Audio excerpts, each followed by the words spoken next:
All right, we're joined on the dais by Tulsa head coach Eric Konkol and PJ Haggerty. Coach, before we get into questions, could you just give us some thoughts about the game?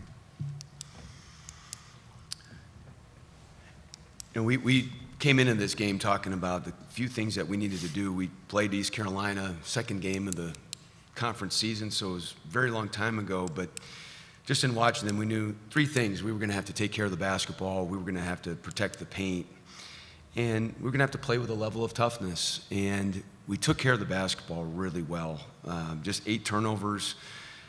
PJ, to my left, had 0 and 9 assists. Like, there was some really nice play on that end. Unfortunately, we weren't able to protect the paint enough, and they were able to get there with 42 paint points, get a number of free throws, comes right down to the end, and just a couple plays here and there. But I'm really proud of this group, very young and inexperienced coming into the year, but got better and better and put ourselves in position here to get this one today, but unfortunately just fell a little bit short. Thank you, Coach. Anybody in the room with a question? Raise your hand. Okay, I believe we may have some questions via Zoom.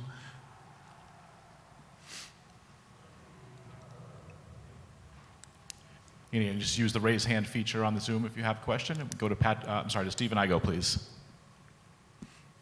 I was just curious, down the stretch, when ECU started to employ kind of the fouling technique, was that tough, frustrating at all, not getting the chance to maybe get a game time 3 off? And what do you kind of thought of that? Well, we went with an action. We thought they might foul, and we tried to go to a kind of a tip play to try to get an opening, and it was very close.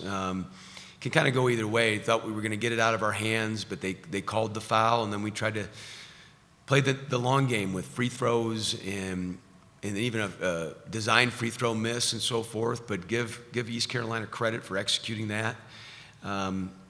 There's a number of different things, there's trying to get off a quick 3 and so forth, but we put ourselves in position in a number of different areas to try to execute, but they're tough plays to make when you're down at that time of the game.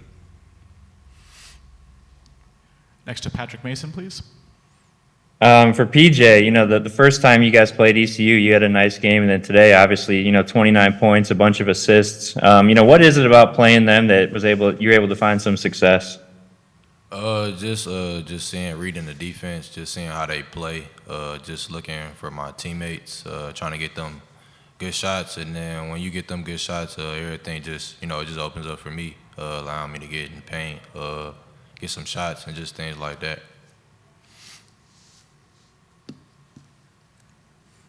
Coach, what was the difference in the paint? I know through with Osar with 28 and 10, Johnson 15 and 13. What made those guys so effective that made them a problem for you?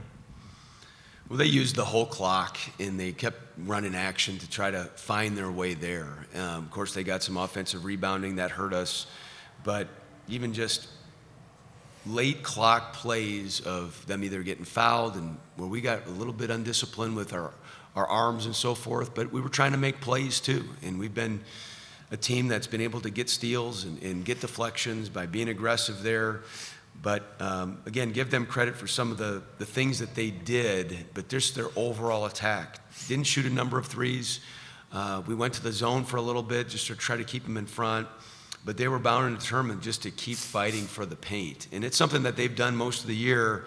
Osar, he had a great game, and he did it with just tremendous activity, and he was relentless in getting down there. We needed to do a better job of just building walls and just trying to make him score over the top.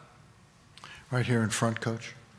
Question for PJ. So PJ, AAC Freshman of the Year, 29 in the playoff game tonight, and you just look like a leader out there as a freshman. What do you look to try to build on in the offseason in your game and try to make yourself better going forward? Just get better in every aspect. I mean, you can get better in everything in basketball, and I feel like I can get better than a lot. Just whether it's reading defenses, shooting, just defense, just everything really. I mean, it's not a specific thing I could get better at. A lot of things I get better at. And then, Coach, can you talk about PJ's the season that he's had, kind of a history-making season in this conference, and how the future looks for you and him. Yeah, I've said this many times.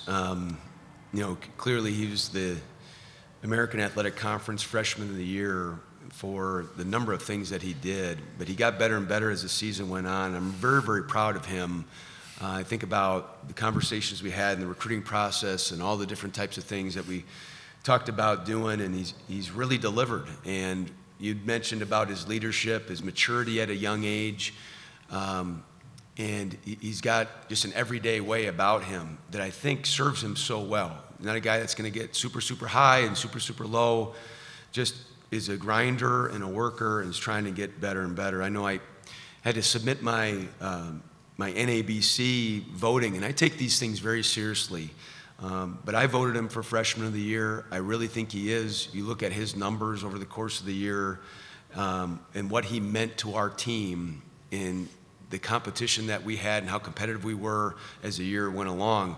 I don't see a freshman that was as impactful as to his team in the nation. So it says a lot about who he is as a person. It says a lot about how him and his teammates work together, but just really proud of PJ. All right, Coach. PJ, thank you very much. And thank you to Jared Emerson, the SID, for his help as well. Thank you. Appreciate it.